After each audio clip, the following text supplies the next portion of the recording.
창세기 35장 1절부터 29절까지인데요. 이 내용은 이제 세겜에서 너무나 충격적인 일을 경험한 야곱이 이제 베델로 올라가는 이야기, 올라가는 과정에서 있었던 여러 일들, 연속성은 없지만 이런저런 이야기들이 소개되고 있습니다. 제목 한번 읽어볼까요?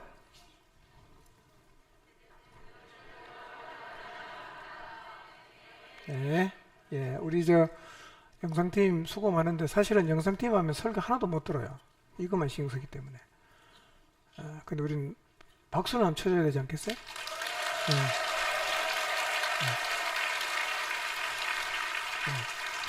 그리고 영상팀은 한 사람이 계속 하지 말고 계속 돌아가야 됩니다.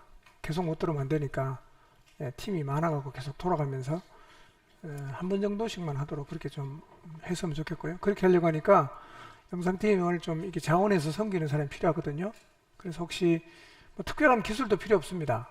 간단한 기술이면 되고요. 하루만 다 배울 수 있는 그런 정도. 여러분이 좀 헌신하고자 하는 마음이 있는 분은 좀 많이 좀 자원해 주시면, 왜냐하면 영상하고 음향이 사실은 굉장히 열심히 돌아다니는데 신앙은 꽝이 됩니다. 왜냐하면 계속 거기 신경 써야 되기 때문에 돌아가면서 해야 돼요. 4팀이나 5팀 해갖고 일주일 한 달에 한 번 정도만 하고 나머지는 예배에 집중할 수 있도록 해야 되니까, 이런 일에 좀 젊은 분들이 많이 좀 자원을 해주시면 고맙겠습니다. 자, 야곱 행동을 보면 우리가 이제 32장, 33장, 34장을 살펴봤는데, 야, 진짜 이럴 순 없다는 생각이 드는 행동을 합니다. 근데 이제 그렇게 야곱을 막 그냥 욕하다가도 가만히 돌아보니까 그게 누구죠? 우리거든요. 그래서 야곱을 보면서 우리를 돌아보게 되는 거죠. 나도 저렇게 했구나. 나도 이렇게 살고 있구나. 내가 나를 못 봤을 뿐이지. 그러니까 야곱이라는 거울을 통해서 우리 자신을 이제 보게 되는 겁니다. 야복강에서 하나님과 씨름하고 허벅지 관절이 위골되고 새 이름을 받죠. 브니엘의 새 아침을 맞이하고 20년간 반목하던 형과 극적인 화해를 했습니다.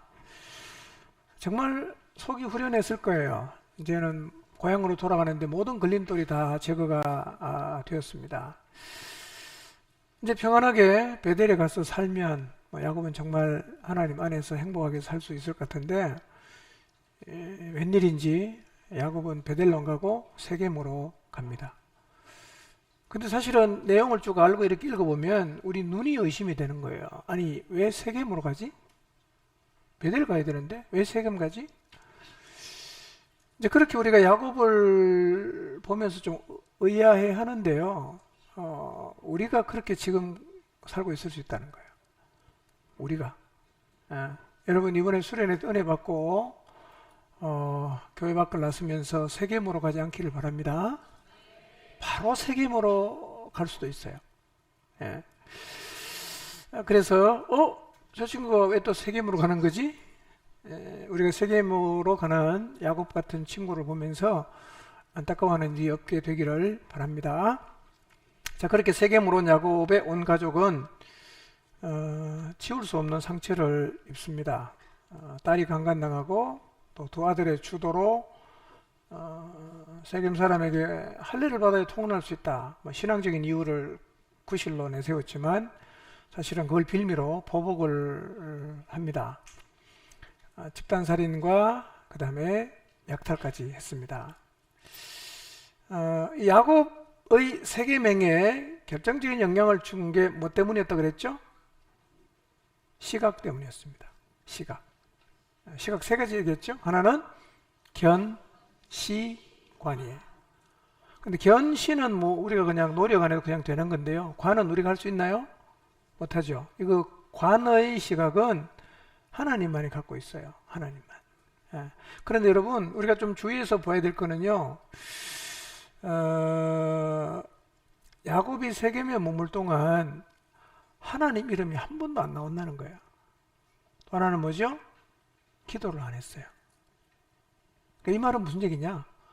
오늘 내 삶에서 내 입술에서 하나님이라는 단어가 나오지 않고 오늘 내 삶에서 기도가 안 나오고 있다. 이게 벌써 세겜이 있다는 얘기입니다. 세겜이 있는 사람은 그럴 수밖에 없어요. 예? 여러분의 삶에서 여러분의 입술에서 하나님이라는 단어 자체가 나오질 않고 여러분의 삶 가운데서 전혀 하나님 앞에 기도를 하지 않고 있다면 이미 여러분이 어디 있다고요? 세겜이 있는 거예요. 물어볼 필요가 없습니다. 예. 그래서 세겜이 있다면 내가 뭘 보고 있는가를 좀 돌아봐야 합니다. 보는 것은 언제나 우리 삶의 방향을 결정하기 때문에 굉장히 중요합니다. 자, 이제 두 아들이 살인을 하고 나머지 형제가 합세해서 다 약탈을 했어요. 야곱이 할 수 있는 게 뭐가 있죠? 야곱이 할 수 있는 게 도망가도 죽고 있어도 죽어요. 왜 그럴까요? 이미 그 세겜성 부족을 이루고 살고 있는 사람들은 주변에 있는 다른 부족하고 다 평화조약을 맺고 있을 거고, 뭐 지금은 당장 모르겠지만 금방 소문나면 주변 사람이 쳐들어오면 야곱 가족은 몰살하는 거예요. 도망가도 소용없어요. 있어도 안 돼. 그러니 정말 진퇴양난입니다. 죽을 수밖에 없는 상황이 됐어요. 어떻게 보면 야곱의 인생이 참 기구하지요. 라반에게 겨우 도망 나왔는데 에서에게 겨우 그냥 화해하고 왔는데 또 죽을 고비가 야곱에게 찾아온 거죠. 야곱이 두려움에 사로잡힙니다. 아마 마음 한쪽에 엄청난 후회를 했을 거예요. 어떤 후회였을까요? 돈 욕심 내지 말고 그냥 베델 갈 걸. 이런 후회를 얼마나 많이 했겠어요. 하나님이 가라는 대로 그냥 갈 걸. 괜히 내가 돈 몇 푼 더 벌겠다고 세겜에 가서 내가 이런 고난, 이 죽을 고비를 또 맞는구나. 뭐 후회를 했겠지만 이미 물은 다 엎질러졌어요. 뭐 엎질러진 물 담을 수 없지 않습니까? 어떻게 하면 되죠? 여러분, 여기서 야곱이 빠져나갈 방법이 있습니까? 없어요. 죽을 날을, 죽을 시간을 기다리는 것밖에 없습니다. 주변 사람이 찾아오면 뭐 사실은 내가 그런 게 아니고 우리 아들이 잘못해서 그랬다, 뭐 그렇게 변명을 하고 핑계를 할지는 모르겠지만 어쨌든 지금의 이 상황은 야곱에게는 절대 절망의 순간입니다. 뭐 살아날 희망은 별로 없는 상황. 어떻게 하면 될까요? 어떻게 야곱이 살아났을까요? 1절을 보겠습니다. 읽읍시다. 시작.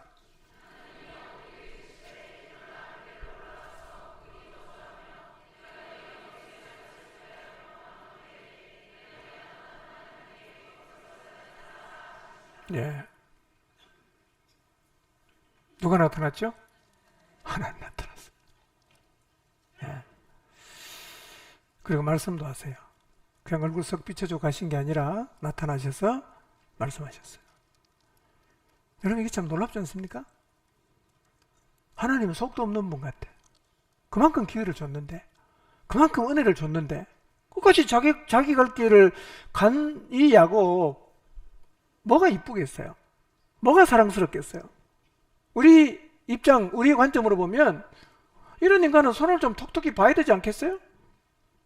죽을 고생하도록 내버려 두든지, 아니면 뭐 그냥 주변 사람 격동해서 저놈 다 죽여라 이래갖고 그냥 다 끝장내 버릴 수 있을 것 같지 않습니까? 우리 하나님은요, 이런 야곱에게 찾아오시고 말씀하시는 하나님이에요. 너무나 감동적이지 않습니까? 여러분 같으면 이런 사람 찾아가겠어요? 잘 됐다, 뭐 그래 끝내라, 나 모르겠다, 뭐 이렇게 하셔도 야곱은 할 말이 없죠. 그런데 도망갈 수도 없고 머물 수도 없고, 뭐 어떻게 할 방법이 하나도 찾을 수 없는 그 순간에 하나님이 또 나타나시는 거예요. 그리고 또 말씀하시는 거예요. 하나님이 나타나셔서 뭐라고 말씀하십니까? 베델로 가라. 베델로 가라. 하나님의 관점을 말씀하십니다. 여러분, 세상을 꿰뚫어 보시는 하나님의 말씀이 유일한 해결책이라는 사실을 믿으시기를 바랍니다. 우리 인생의 유일한 해결책은 하나님의 말씀이라는 사실을 믿으시기를 바랍니다. 하나님은요, 죄악과 복수의 올가미에 묶여버린 야곱의 가정을 또 찾아오십니다. 그리고 해결 방안을 말씀하시는 거죠. 여러분, 태초부터 선포되고 끊임없이 찾아오셔서 들려주시는 하나님의 말씀만이 꼬이고 막힌 인간 문제를 해결할 수 있는 유일한 방법이라는 사실을 잊지 마시기를 바랍니다. 하나님의 관점, 하나님의 말씀, 이것이 우리 인생의 유일한 해답이 됨을 한순간도 잊지 마시기를 바랍니다. 32장부터 쭉 읽어보면요, 야곱은 계속 저질러요. 하나님은요 수습하죠. 야곱은 저지르고 하나님은 수습하고. 그런데 왜 이렇게 계속 일을 저질러는 야곱을 하나님이 따라다니면서 수습하시는 걸까요? 에이, 모르겠다, 네 갈 길 가라, 이러고 끝내면 안 됩니까? 왜 하나님은 야곱을 끈질기게 이렇게 따라다니십니까? 이유는 딱 하나예요. 사랑하시기 때문에. 그 이상 이유가 없어요. 여러분, 부모가 왜 자식에게 미련을 갖고 잘못하면 또 가서 달래고 사고치면 또 해결해주고 돈 대주고 그러면서 왜 그렇게 부모가 끝까지 따라다닙니까? 이유가 뭡니까? 그렇죠. 사랑에는 어떤 것을 설명할 수가 없어요. 사랑하니까. 하나님 우리에게 그렇게 하신다는 거예요.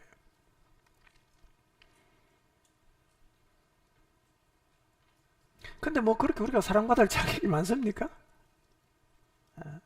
너는 도저히 포기할 수 없어. 뭐 이렇게 우리가 하나님 앞에 하나님 우리를 포기할 수 없는 어떤 것을 우리가 가지고 있는 건 아닌 것 같아요. 막말로 하면 나 하나 버린다고 하나님 뭐가 문제가 있겠어요? 지금도 이 지구에 한 80억 산다는데 나 하나 없애면 그 뭐가 문제가 되겠냐 이 말이에요.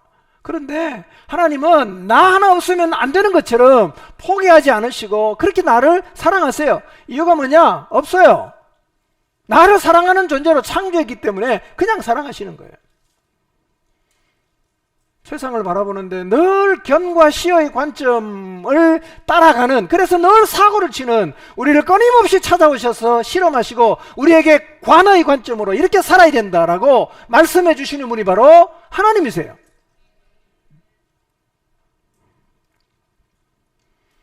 더 놀라운 건요, 하나님이 이런 야곱을 야단도 치지 않았다는 겁니다. 참 저게 큰 도전이 돼요. 야단도 치지 않았다. 하나님은 우리랑 정말 다르신 분 같죠? 그렇죠? 아니 뭐 오긴 오더라도 다리 뭉텅이 부사놔요. 지금 그냥 더 되겠어? 이렇게 맨날 사고 치는데 야단 치지 않았어요. 여러분, 하나님이 말이에요, 우리 주변에서 혹은 여러분 주변에서 야곱 같은 사람 야단치지 않는다고 힘들어하지 마시기 바랍니다. 저 인간 왜 하나님 관두셔? 왜 저런 인간 안 잡아가셔? 그러지 마시기 바랍니다. 남 망할 때 좋아하는 거 하나님 좋아할까요? 싫어할까요? 싫어하십니다. 하나님 에돔을 심판하시거든요. 심판할 이유 중에 하나가 이거예요. 네 이스라엘이 망할 때 좋아했잖아. 그 때문에 하나님 에돔 심판합니다. 남 망하는 거 좋아하지 마시기 바랍니다. 남 안 되는 거 좋아하지 마세요. 물론 사촌 논살 때 배 아파도 안 되지만 하나님이 혼내야 될 사람 혼내지 않는 것도 우리가 힘들어하면 안 됩니다. 남 망하는 거 절대로 좋아하지 마십시오. 다른 사람 망하면 울어줘야 됩니다. 아무리 마음에 안 드는 사람이라도. 여러분, 누가복음 15장에 나오는 큰아들 있죠. 큰아들. 이 큰아들은요, 뭐 때문에 힘들었습니까? 아버지가 둘째를 받아줬다는 것 때문에 힘들어했어요. 이런 탕자가 오늘 교회에는 많다 그러잖아요. 그러니까 이 누가복음 15장에 나오는 첫째 아들 같은 사람이 많아요, 오늘날. 왜 하나님 저런 인간에게 은혜 주냐 이거예요. 저런 인간 망해야 되는데 왜 저런 사람 구원했냐? 그래서 그것 때문에 시험 드는 사람 제가 봤어요. 왜 저런 인간 구원해 주냐, 하나님이. 지옥 가야 되는데. 그래서 그 사람 구원받는다고 힘들어하는 거예요. 근데 그게 그 사람이 이야기가 아니라 성경에 나와 있어요, 벌써. 큰아들이 그랬어요. 여러분, 하나님이 누군가를 야단치지 않고 받아주시는 것을 보실 때 힘들어하지 마시기 바랍니다. 힘들어하지 마십시오. 감사합니다. 그래야죠. 하나님이 야곱에게 나타나셔서 뭐라고 말씀하십니까? 베델로 올라가라. 그렇게 말씀하셨어요. 베델로 올라가라. 잠깐 이게요. 야곱 입장에서 받아들이기 쉬운 말은 아니에요. 왜냐하면 베델과 세겜이 몇 킬로 떨어졌다고요? 30킬로. 그러면 베델로 간다고 해서 주변 사람들이 안 쳐들어옵니까? 안 따라옵니까? 따라오면 죽죠. 뭐 800킬로 떨어진 것도 아니고요. 30킬로는 아주 가깝지 않습니까? 하루면 충분히 올 수 있는 거리인데, 하나님은 그 해법이 없는 그런 상황에 서 있는 야곱에게 나타나셔서 하나님이 주신 해법이 뭐냐면 베델로 올라가라는 거예요. 물론 뭐 야곱 입장에서는 이래도 죽고 저래도 죽으니까 하나님이 올라가라고 올라가긴 하겠지만, 이게 선뜻 받아들여지는 해법입니까? 베델로 가라는 게? 너무 평범한 얘기 같지 않습니까? 그러면 하나님이 나타나서 야 너 베델로 가, 완전히 절망과 보복의 두려움에 사로잡혀 있는 야곱 입장에서 아 하나님 그러면 되겠네요 라고 납득이 됩니까? 안 되잖아. 베델인데 30km밖에 안 떨어졌는데 거기 간다고 뭐가 달라지겠어요? 그러니까 하나님이 지금 야곱에게 나타나셔서 베델로 가라는 말은 안전이 보장이 안 되는 말이란 말이에요. 그렇지만 야곱은 이 말에도 순종할 수밖에 없어요. 이유가 뭡니까? 다른 방법 없어요. 그거라도 붙잡아야 돼요. 여러분, 우리가 이 야곱의 이야기를 통해서 꼭 하나 기억해야 될 게 있습니다. 이해가 되고 납득이 되어서 순종하는 것은 순종이 아닙니다. 이해가 되고 납득이 되고 설득이 되어서 순종하는 것은 나를 믿는 거지 하나님 믿는 게 아니에요. 하나님을 안 믿어도 납득이 되고 이해가 되면 다 순종할 수 있습니다. 그러니까 여러분, 하나님에게 순종하려고 할 때 여러분 이렇게 말하면 안 됩니다. 하나님 저를 설득시켜 주십시오. 그렇게 말하지 마세요. 하나님 우리를 설득 안 시켜줍니다. 우리가 왜 하나님께 순종합니까? 믿고 따를 수 있는 분이기 때문에, 믿기 때문에 가는 거죠. 설득이 되고 이해가 되기 때문에 순종하는 게 아니란 말이에요. 늘 우리가 순종을 하면 이유는 나중에 알아요. 순종해 보고 왜 하라고 하는지 알게 된다는 거예요. 때로는 우리가 하나님 말씀하시면 저 말씀대로가 좀 해결책 되나? 그런 질문이 생길 때가 있죠. 때로는 불안해요. 이거는 해결이 되겠나? 주저하기도 돼요. 근데 그때 순종해보면 왜 그렇게 하라고 하신지 우리는 비로소 알아요. 하나님은 관통해서 다 보고 있거든요. 때로는 하나님은요, 이렇게 우리에게 요구하십니다. 길 딱 막아놓고 순종하라고 하세요. 길 열어놓고 하라고 해야 우리가 납득할 수 있지 않겠어요? 근데 길 막아놓고 순종하라고 해요. 어떻게 됩니까? 그때 순종해야 돼요. 여러분, 납득이 되어서 순종하는 것은 나를 믿는 거지 하나님 믿는 게 아닙니다. 납득이 되는 건 누가 못 따라갑니까? 아무나 다 할 수 있어요. 하나님 안 믿어도 할 수 있습니다. 근데 우리는 하나님을 믿지 않습니까? 그렇기 때문에 납득이 안 돼도 순종하는 겁니다. 이해가 안 되지만 왜 순종하냐? 하나님이 말씀하셨어요. 그래서 순종하는 거예요. 이게 뭐예요? 그게 믿음이에요. 그게 진짜 순종이란 말이에요.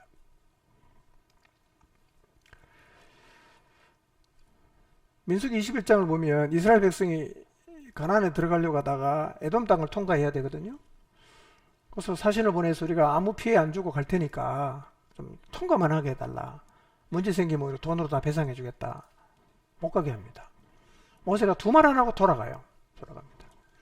근데 그 광야 땡볕에 그 우에서 가려고 하면 진짜 힘듭니다. 여러분, 광야가 얼마나 힘든지는요, 혹시 기회가 되면 광야에 가서 1시간만 걸어보세요. 이것서 욕 나옵니다. 1시간 못 걸어요. 얼마나 힘든지 몰라요. 근데 그 며칠을 이렇게 우회해야 되니까 짜증나지 않겠어요? 불평했죠. 그렇죠. 21장 4절에서 9절을 보면요, 백성이 호르산에 출발해서 홍해길을 따라 에돔 땅을 우회하려고 하다가 길 때문에 마음이 상한 거예요. 짜증이 난 거예요. 왜 하나님 좀 안 도와주냐? 이 땡볕에 이렇게 광야를 돌아가야 되냐? 그래서 하나님 어떡합니까?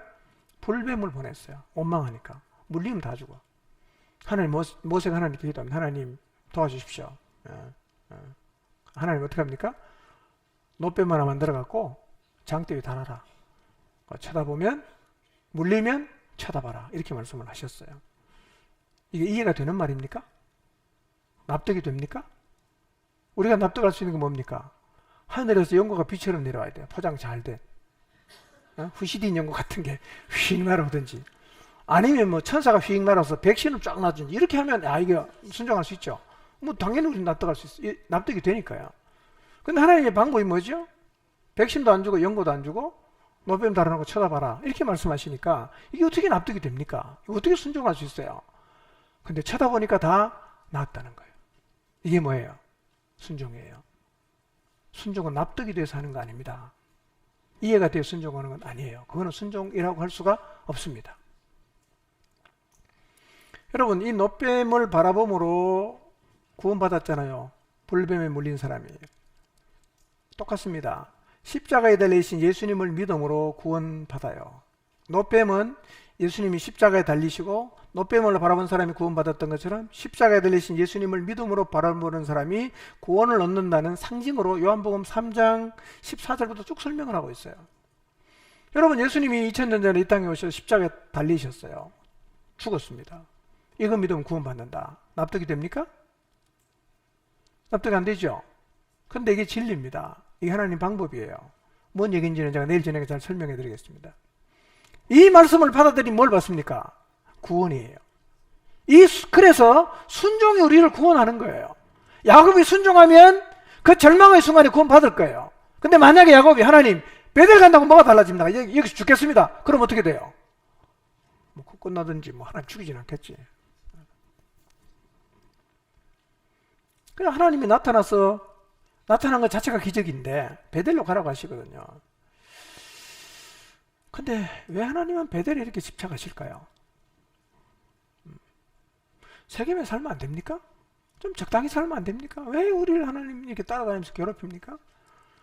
왜 하나님께 몰빵하라 그럽니까? 반반 나눠갖고 세상에 반 주고 하나님 반 주면 뭐 훨씬 더 우리가 살기 편할 텐데, 그 하나님 모르시는 것도 아닐 텐데 왜 하나님 우리 보고 자꾸 베델로 가라고 하실까요? 여러분, 하나님은 야곱이 말이에요. 세겜에 살면서 사돈 맺고 땅 더 많이 사고 인맥을 쌓고 성공해서 자리 잡고 세겜의 유지로 사는 걸 원하셨을까요? 안 원했을까요? 안 원했습니다. 하나님은 화려한 세겜이 아니라 하나님과 교제하는 베델에서 하나님에게 예배하고 하나님 안에 거하기를 원하셨어요. 누가? 야곱이. 누가요? 우리가요. 그래서 하나님은 우리가 베델로 가기를 원하시는 거예요. 이 세상에서 사람과 좋은 관계 맺고 돈 많이 벌고 뭐 그냥 성공하고 이름 내고 그렇게 살기를 하나님 원하지 않고, 우리가 베델로 가서 하나님을 예배하고 하나님과 함께 거하기를 원한다는 말입니다. 오해하지 마십시오. 하나님은 우리가 이 땅에 살면서 뭐 좀 성공하거나 그러면 안 된다, 그런 얘기는 아니에요. 그게 목적이 되면 안 된다는 얘기입니다. 예. 자, 2절을 보겠습니다. 자, 그리고 하나님 뭐라고 말씀하셨어요? 1절에 베델에 가서 뭐 해라? 제단을 쌓아라. 또 다시 말씀하시는 거예요. 자, 야곱이 제단을 쌓았어요, 안 쌓았어요? 세겜에서 쌓았죠. 하나님 인정합니까, 안 합니까? 안 하잖아. 또 쌓으라고 하지 않습니까? 어디 가서 쌓아라? 베델에 가서 쌓으라는 거예요. 네 마음대로 아무 데나 쌓지 말고. 자, 2절 봅니다. 시작.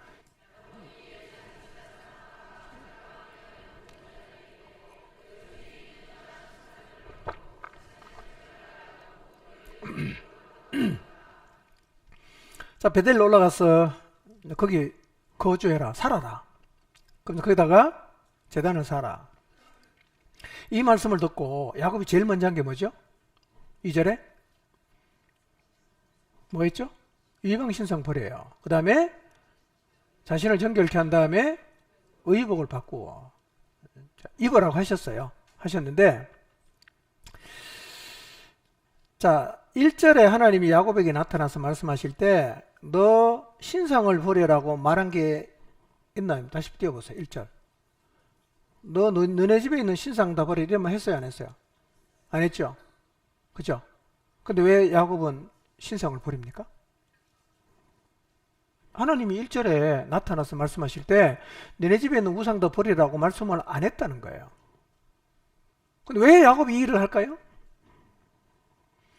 야곱이요, 세겜의 사건을 경험하고 그럼에도 하나님이 자기에게 나타나셔서 말씀하시는 것을 들으면서 이때까지는 같이 지니고 살고 더불어 같이 살아도 안 보였는데 뭐가 보입니까? 우상이 보이는 거예요. 이때까지는 안 보였어요. 없다가 이날 갑자기 우상을 섬긴 게 아니라 세겜에 사는 내내 우상을 섬겼는데 한 번도 안 보였어. 근데 하나님이 나타나서 말씀하시는 것을 들으면서 이게 보이기 시작한 거예요. 뭐가 있다 우리 집에? 아, 우상이 많네. 우상이 보였단 말이에요. 자, 그러면 어떻게 야곱의 집에서 우상 숭배가 행해질 수가 있었을까요? 야곱의 집에. 여러분 우선요, 누가 우상을 숭배했죠? 가장 사랑했던 라헬이 우상 숭배를 했어요. 그건 두 번째는요, 메소포타미아 하란에서 얻었던 노비 중에 우상 숭배를 한 사람이 끼어 있었을 가능성이 있어요. 세 번째는 세겜성의 약탈물 중에서 이방 신상을 약탈해 와서 우상을 가지고 있을 수 있고요.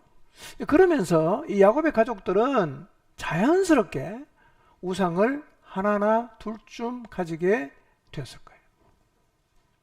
그런데 지금 야곱의 가족은요, 세겜에 살면서 하나님도 믿고 우상도 섬기는 혼합주의적인 신앙생활을 하고 있었어요. 근데 이게 지금까지는 야곱의 눈에 안 보였어요. 안 보였어요. 안 보였으면 그냥 같이 살았어요. 라헬도 이때까지 드라빔 계속 갖고 있고요. 이방수상 계속 갖고 있어요. 근데 하나님을 만나고 나서 세겜의 사건을 경험하고 나서 비로소 그 우상이 야곱의 눈에 보이기를 시작했어요. 저는 하나님께서 우리의 영안을 여셔서 야곱에게 보였던 나와 나의 가족이 가지고 있는 우상들이 이번 수련회를 통해서 이 말씀을 통해서 다시 보게 해주시기를 바랍니다.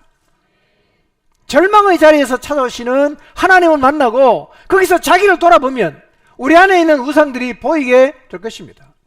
우상을 버려야 정결케 돼요.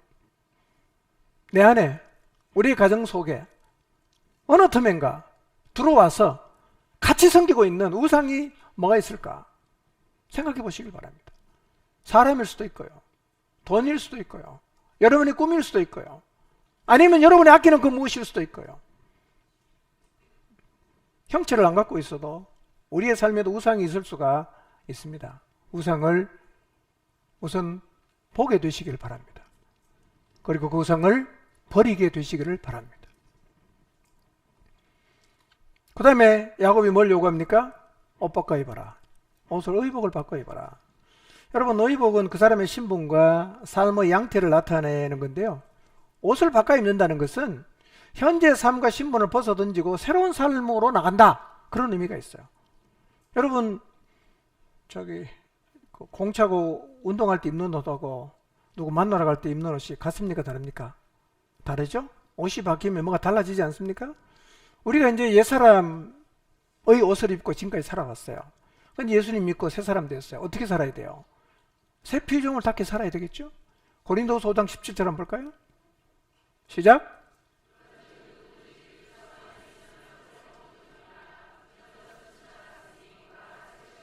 네, 예수님 안에 새로운 피조물 됐습니다. 옛사람의 옷을 입고 더 이상 살지 않아야 합니다. 그럼에도 우리가 옛사람의 옷을 입고 있다면 그건 이제 벗어야 됩니다. 새 피조물이니까 새 피조물답게 의복을 갈아 입어야 합니다. 3절 4절 보겠습니다. 시작.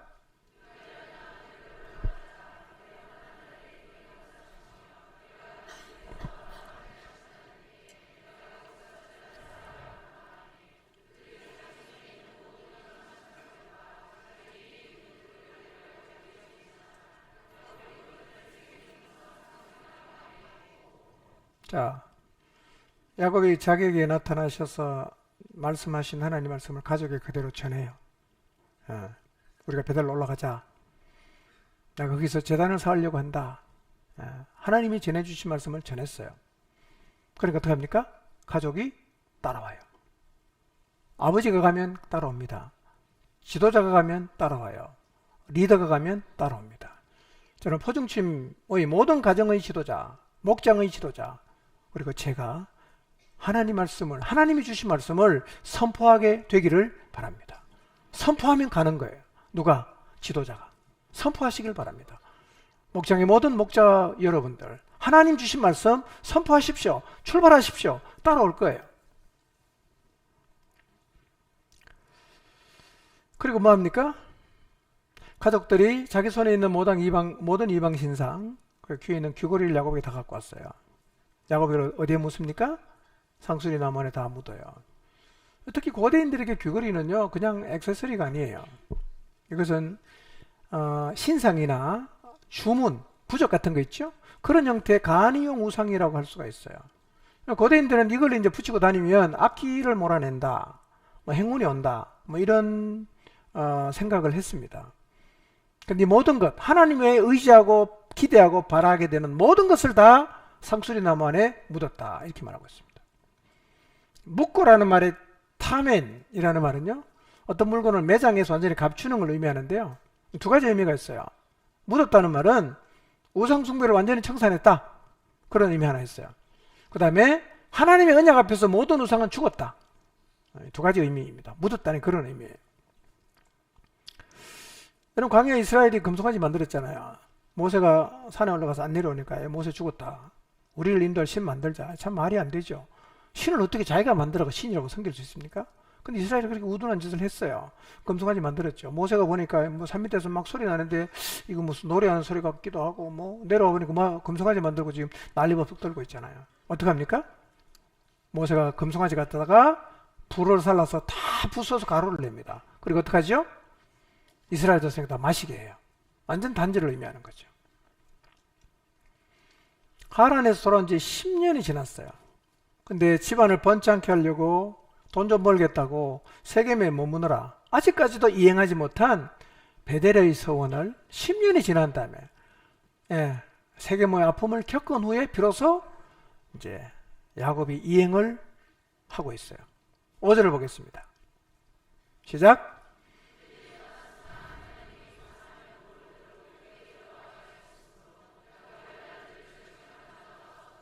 자, 야곱이 드디어 세겜을 떠납니다. 우상을 버리고요. 그 다음에 귀걸이 뭐 이런 거 다 이제 상수리 나무 안에 묻었습니다. 세겜으로 갑니다. 뒤가 땡겼을까요? 안 오나? 안 오나? 오면 죽으니까. 베델이 몇 킬로 더 졌다고요? 30킬로. 과연 안전하게 갈 수 있을까? 충분히 의문을 가질 수 있는 상황입니다. 제 아버님이요, 우리 원로 목사님이셨죠. 목회하시다가, 젊은 날에 목회하시다가 돈 벌어갖고 내가 돈으로 하나님을 섬기겠다. 원래 재주가 되게 많거든요. 진짜 못하는 게 없었어요. 제가 봐도 못 고치는 게 없고, 시계도 고치고 카메라도 고치고 뭐 했던 뭐 어떤 물건도 갖고 오면 다 고쳤어요. 연구도 많이 하시고. 근데 뭐 잘 됐을까요? 잘 안 됐어요. 그래서 목회를 관두고 돈 벌어서 섬기겠다고 목회를 관두고 사업을 했는데 힘들었어요. 50이 넘은 나이가 되셔서 목회를 다시 하러 나오려고 하니까 빚이 많은 거예요. 빚진 게 많아. 근데 하나님이 기도하는데 자꾸 이제 다시 나가라는 마음을 계속 주셨어요. 그때 목회지 광고 나왔는데 그 어디냐면 호동입니다. 대송면 호동리 아시죠? 지금은 이제 마을이 다 철거가 됐고요. 거기 그 마을에 살던 분이 그 밑에 있는 신기동으로 이사를 갔어요. 그 동네. 근데 이제 그 동네로 이제 가려고 하니까 걱정이 뭐냐면 경주 포항 해봐야 뭐 거리가 얼마 안 되잖아요. 빚쟁이가 맨날 와서 돈 내놔라 그러면 목회가 되겠냐는 거예요. 충분히 가능성이 있는 걱정이죠. 그래서 어머님이 기도를 하셨답니다. 하나님, 경주에서 포항이 그리 멀지 않은데 우리가 빚을 같이 안 갚고 목회하겠다고 가면 빚쟁이에서 계속 빚 내놔라고 할 텐데 그건 목회가 되겠습니까? 하나님? 어떻게 갑니까? 계속 가라고 하시는데 상황을 보니까 가면 안 될 것 같은 거죠. 계속 기도를 하나님께 했는데요. 하나님이 주신 확신이 뭐냐면 가라, 내가 책임진다, 이런 마음을 계속 주셨어요. 가면 책임진다. 그래 갔어요. 빚을 남겨놓고 호동으로 목회를 하러 갔어요. 어떻게 됐을까요? 신기하게 빚쟁이가 한 명도 안 찾아오는 거예요. 한 명도 안 찾아와요. 가끔 빚 갚으라고 전화가 와요. 어떤 사람을 통해서 돈을 보내줘요. 빚을 갚아요. 그러니까 그 교회는요, 처음 갔을 때 교인이 13명이 있는데 판은 4개로 나눠져 있어요. 거의 뭐 고린도교회 수준이죠. 뭐 그런 게 무슨 헌금이 나오겠어요? 그래서 이제 그 교회 갈 때 굶지 않게 해달라고 기도했어요. 근데 점심은 국수 드시고 안 굶었어요. 그런 교회 가서 빚을 어떻게 갚아요? 희한하게요. 빚쟁이가 전화 오면 누가 돈을 가져오는 거예요. 어떤 분이 잘 모르는 분인데 그 빚을 다 갚았습니다.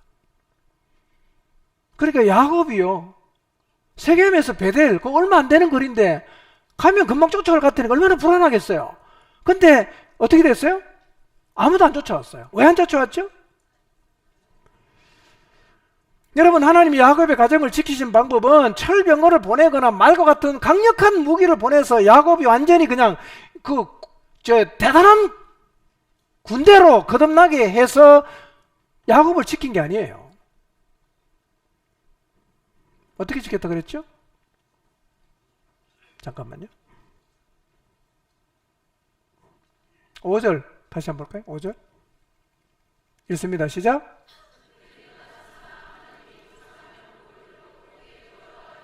네.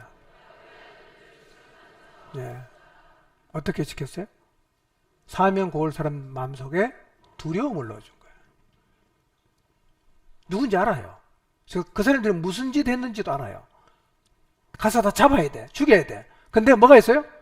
두려워서 못 가는 거예요. 다. 여호수아 5장 1절 한번 볼까요? 여호수아 5장 1절 시작. 아모리 사람의 모든 왕들과 해변의 가나안 사람의 모든 왕들이 여호와께서 요단물을 이스라엘 자손들 앞에서 말리시고 우리를 건너게 하셨음을 듣고 마음이 녹았고 이스라엘 자손들 때문에 정신을 잃었더라 그랬어요. 이제 가나안 땅 정복하기 전에요, 요단 건너편에 있는 아모리 사람들의 모든 왕과 해변의 가나안 사람의 모든 왕이 여호와께서 이스라엘 백성을 요단을 갈라서 건너가게 하셨다는 소식을 듣고 마음이 녹았고 정신을 잃었다, 이렇게 표현하고 있어요. 두려움이 완전히 그냥 덮여서 그냥 꼼짝달싹 못하게 됐다는 것이죠. 그래서 사실은 이스라엘 백성이요, 광야의 노예 출신의 그 이스라엘 백성이 가나안을 다 정복한 거죠. 하나님 일하시는 방법은 굉장히 다양해요. 여러분, 히위 족속들이 힘을 모으면 야곱은 살아날 방법이 없습니다. 근데 하나님 방법은 뭐죠? 사명 고을들로 크게 두려워하게 하셨어요. 아무도 야곱을 죽이지 못했어요. 여러분, 교회가 세상을 어떻게 이깁니까? 교회가 세상을 어떻게 이기죠? 우리가 가지고 있는 게 뭐가 있어요? 우리 가지고 있는 거 없습니다. 교회가 뭘로 세상하고 싸워서 이길 수 있어요? 여러분, 이제 한국에 예수님 믿는 사람 20% 아니요, 제가 볼 때는 10%도 안 돼요. 전망은 이렇게 계속 가면 8% 5%가 떨어진다 그래요. 교회가 세상 이길 수 있습니까? 교회는 아무것도 갖고 있는 게 없습니다. 근데 누가 계십니까? 하나님이 계시는 거예요. 하나님이 안 나타나면 세상은 교회를 만만하게 볼 수밖에 없습니다. 교회는 하나님이 살아계신 것을 보여줘서 세상 사람도 하여금 저 사람 건드리면 안 돼 라는 두려움을 갖게 해야 됩니다. 그거 없으면 교회는 세상 못 이깁니다. 저 하나님 계신다, 저 못 건드린다, 두렵다, 이것만이 교회가 세상을 이길 수 있는 길이라는 사실을 잊지 마시길 바랍니다. 우리의 삶을 통해서 하나님 보여줘야 됩니다. 안 보여주면 교회는 세상을 못 이겨요. 뭔 수로 이깁니까? 사람이 만나요? 돈이 만나요? 훌륭한 사람 만나요? 세상이 훨씬 더 많습니다. 여러분, 서계와 일곱 아들 아시죠? 사도행전에 일곱 아들, 바울이 가서 막 그냥 귀신 막 쫓아내니까요, 바울의 이름을 빙자해서 바울이 섬기는 예수 이름으로 물러가라 이렇게 막 이제 귀신 쫓겨서 얘기했단 말이에요. 귀신이 나갑니까? 올라탑니다. 야 이놈아, 내 바울도 알고 예수도 한다, 니 누구냐? 이러고 그냥 덮쳤단 말이에요. 그러니까 남의 이름 빙자해서 귀신 쫓아내려고 하다가 창피를 당했단 말이에요. 근데 이게 오늘 우리 얘기가 아니냐는 거예요. 예수님 빙자해서 막 큰 소리 치는데 주님 믿는 게 하나도 안 나타나니까 말은 했는데 당하면 이 서기와 일곱 아들이랑 우리랑 뭐가 다르냐 이 말이에요. 이 사람 얘기 우리 얘기 아닐까? 우리 돌아봐야 됩니다. 내 안에 진짜 하나님 계신가? 하나님의 능력이 나타나는가? 사람들이 나를 함부로 건드릴 수 없을 정도로 하나님 살아계심이 드러나고 있는가? 이 질문 우리 자신에게 할 필요가 있어요. 여러분, 빙자한 예수 이름은 세상 못 이깁니다. 빙자한 이름으로는 사단도 못 이깁니다. 귀신도 알아요. 그래서 교회는요, 예수 이름의 능력이 계속 나타나야 됩니다. 복음의 능력이 계속해서 나타나야 됩니다. 그렇게 되기를 축복합니다. 여러분의 가정에서, 여러분의 목장에서 예수 이름의 능력이 나타나게 되기를 바랍니다. 복음의 능력이 나타나게 되기를 바랍니다. 그러면 사람들이 교회를 두려워하죠. 함부로 못합니다. 그게 안 나타나면 교회는 세상하고 대적에 싸울 수 있는 힘이 없어요. 그 힘밖에 없습니다. 은과 금은 내게 없어. 뭐가 있죠? 예수 이름. 그걸 갖고 나가야 되는 거예요. 그 이름이 빙자한 이름이 아니라 능력의 이름으로 경험되어야 교회가 세상을 이긴다는 사실을 기억하시기를 바랍니다. 이 능력 여러분 모두가 소유하게 되시기를 축복합니다. 6절 7절 봅니다. 시작.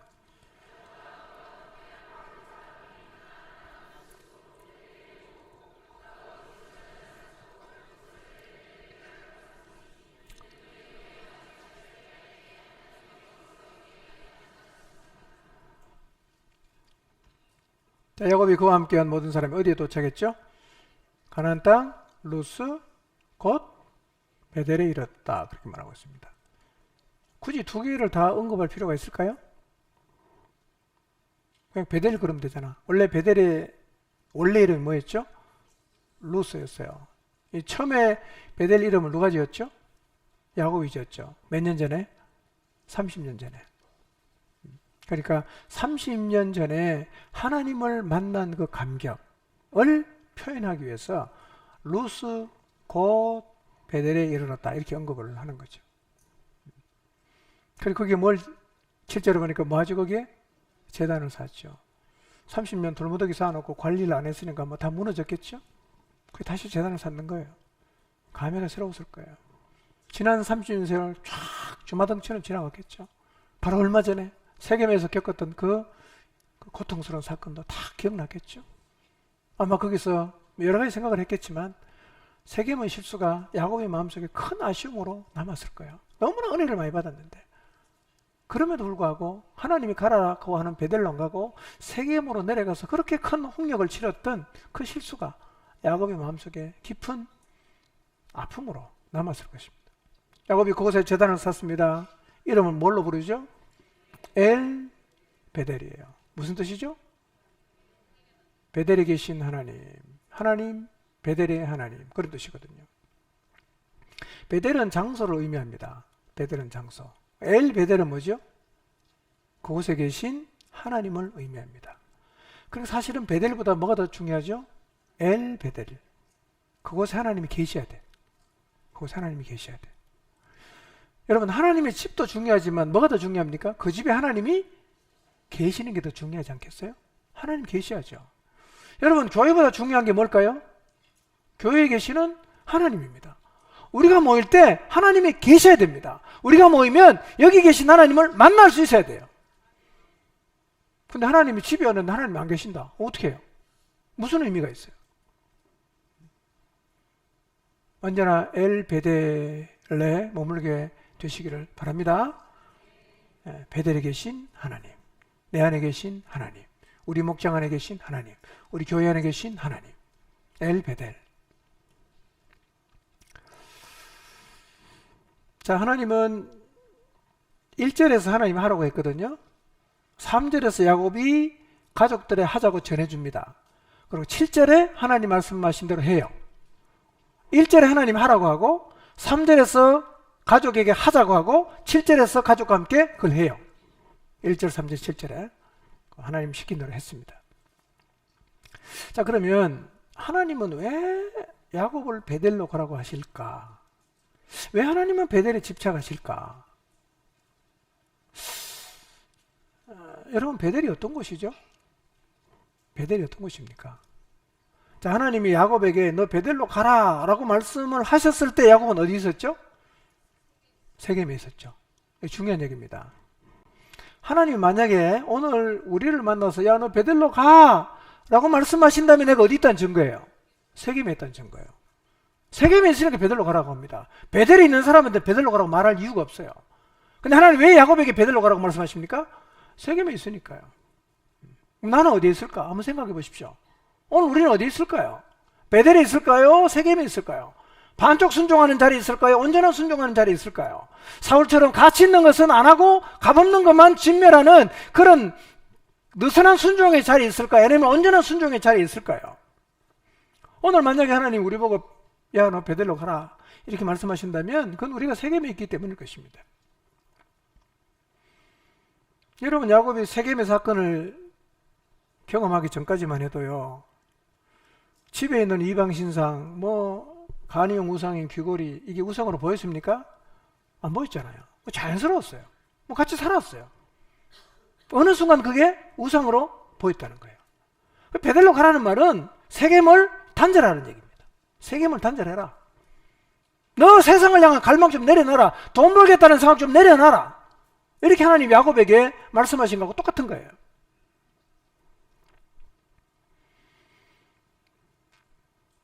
나는 베델로 올라가야 하는 점 생각해 보십시오. 여러분, 베델로 올라가셔야 됩니까? 여러분, 거지에게 가장 필요한 게 뭘까요? 거지에게 가장 필요한 거, 깡통을 버리고 스스로의 힘으로 살아가는 자리에 서는 겁니다. 그게 거지에게 가장 필요한 거죠. 대부분의 거지는 어떻게 하는지 아세요? 깡통에 광을 냅니다. 동양이 잘 돼서 생편에 좋아지면 깡통을 버릴 생각을 해야 되는데 깡통에 광을 낸다니까? 깡통을 버릴 생각을 못하고 깡통에 광을 내니까 거지 생활이 청산이 안 되는 거예요. 하나님 우리 보고 세겜을 떠나서 베델로 가라고 하는데 우리가 세겜을 못 버리니까 자꾸 민거적거리니까 그거는 마치 뭐하고 똑같습니까? 거지 깡통에 광 내는 거하고 똑같다는 거예요. 세겜에 머물면서 뭘 하겠다는 거죠. 그거는요, 거지 깡통에 광 내는 거하고 똑같습니다. 여기서 조금 더, 여기서 조금 더. 그러고 우리가 지금 있을 수 있다는 거죠. 세겜을 과감하게 떠나야 됩니다.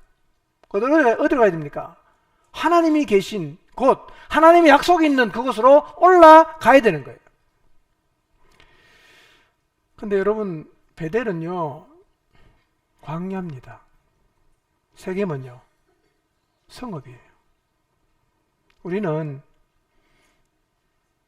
베델로 올라가면서 세겜보다 더 나은 성읍을 생각할 수 있습니다. 베델로 가면서 세겜보다 더 큰 성읍을 생각하고 있을 수 있어요. 근데 베델은 그런 것이 아닙니다, 여러분. 베델은 세겜보다 풍요롭고 돈 많이 벌고 성공하는 것이 아니에요. 베델은 어떤 것입니까? 하나님 만나는 것이에요. 하나님 약속이 있는 것입니다. 하나님께 예배하는 자리입니다. 그렇기 때문에 우리가 우리에게 허락하신 하나님의 일을 이루려고 하면 반드시 어디로 가야 됩니까? 베델로 가야 됩니다. 거기 가야 하나님의 언약을 이루는 자리까지 갈 수가 있다는 거예요. 여러분, 거짓 깡통 광내지 마시고 깡통 버리시기 바랍니다. 세겜에 민거리거리지 마시고 과감하게 세겜을 떨치고 하나님이 약속이 있는 베델로 올라가게 되시기를 바랍니다. 8절을 보겠습니다. 시작.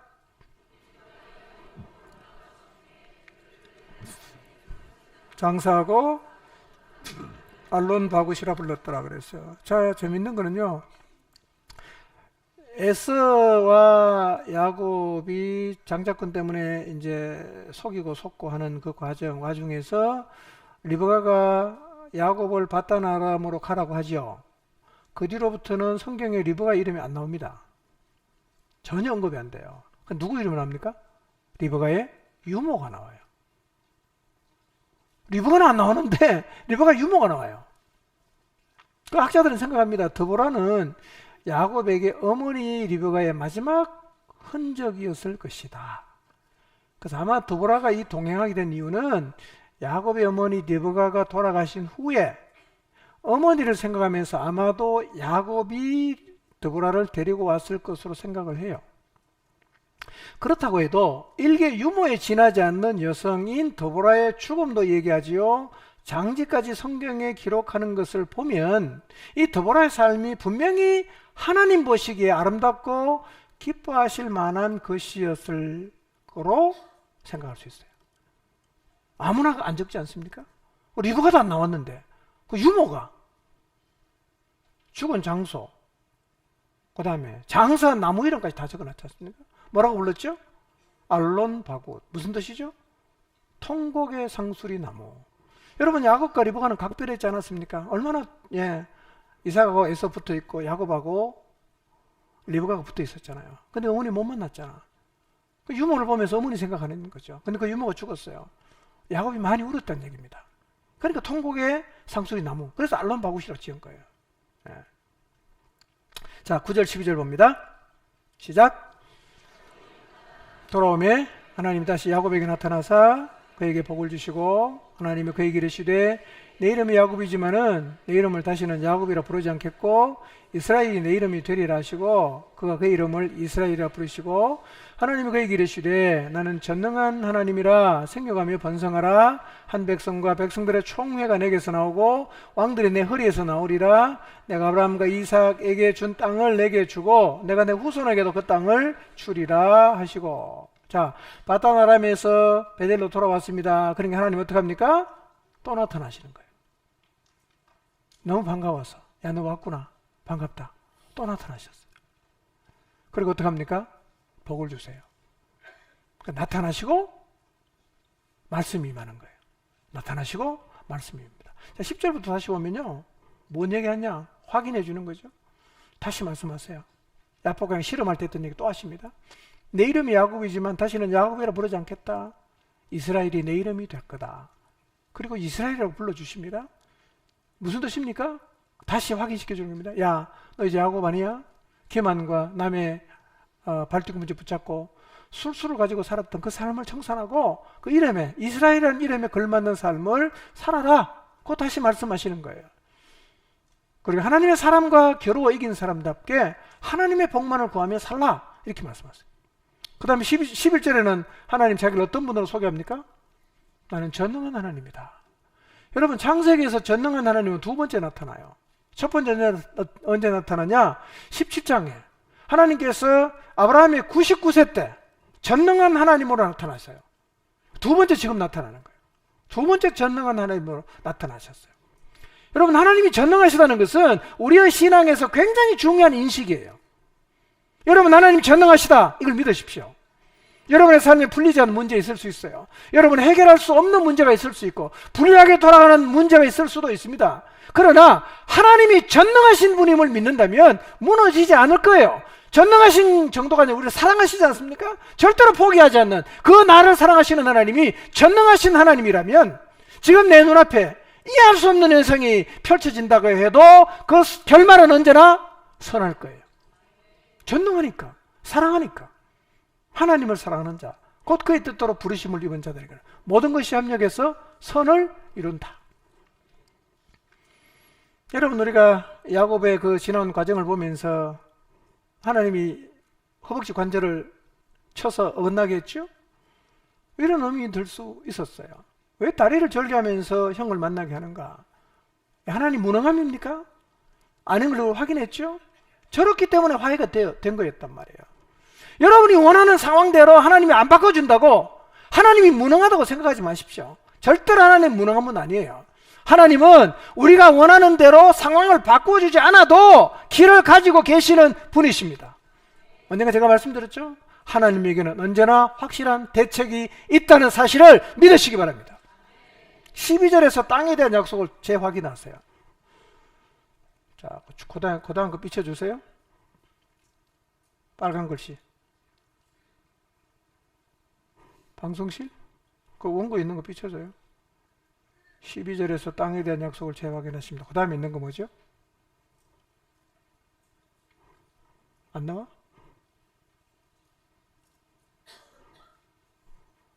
그 다음에 거 있잖아. 그 다음 줄 거. 없었어? 이걸 빨리 띄우라니까. 자, 중간 휴식입니다. 네. 10분만 쉬겠습니다.